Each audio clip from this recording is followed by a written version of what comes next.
بسم اللہ الرحمن الرحیم۔ کتاب معارف الحدیث۔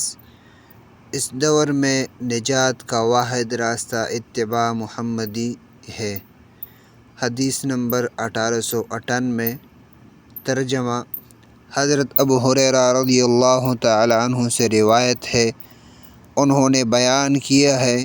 کہ اہل کتاب مسلمانوں کے سامنے عبرانی زبان میں تورات پڑھتے اور عربی میں اس کی تفسیر و تشریح کرتے تھے، تو رسول اللہ صلی اللہ علیہ وسلم نے ہدایت فرمائی کہ اہل کتاب کے ان باتوں کو جو وہ تورات کے حوالے سے تم کو سناتے اور بتلاتے ہیں،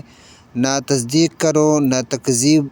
بس اللہ تعالیٰ کی ہدایت کے مطابق قرآن پاک کے الفاظ میں یہ کہہ دیا کرو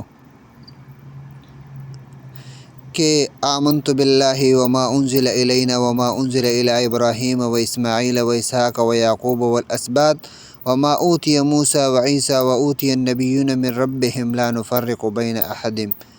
ترجمہ۔ ہم ایمان لائے اللہ پر اور اس کتاب کے پر جو ہمارے طرف اور ہمارے ہدایت کے لیے نازل کی گئی،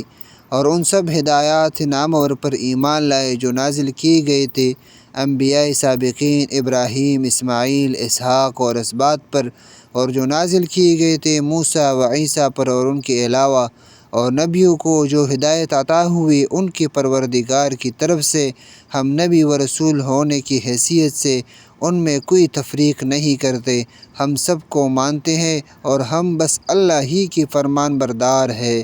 واقعہ یہ ہے کہ تورات میں اور اسی طرح انجیل میں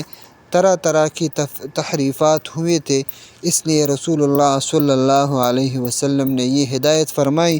کہ ان کی سب باتوں کے نہ تصدیق کرو نہ تکذیب، یہ عقیدہ رکھو اور دوسروں کے سامنے بھی اپنا یہ موقف واضح کر دو کہ اللہ کے سب نبیوں پر اور اللہ تعالیٰ کی طرف سے نازل ہونے والے سب ہدایات ناموں پر ہمارا ایمان ہے، ہم ان سب کو برحق مانتے ہیں، اس لحاظ سے اللہ کے نبیوں میں ہم کوئی تفریق نہیں کرتے اور ہم اللہ کے بندے ہیں، اسی کے حکموں پر چلتے ہیں، اور اس دور کے لیے اس کا حکم یہ ہے کہ اس کی آخری کتاب قرآن اور اس کے لانے والے آخری نبی و رسول کی تعلیم و ہدایات کی پیروی کی جائے۔ اللہ تعالیٰ کا حکم بھی یہی ہے اور عقل کا تقاضا بھی یہی ہے۔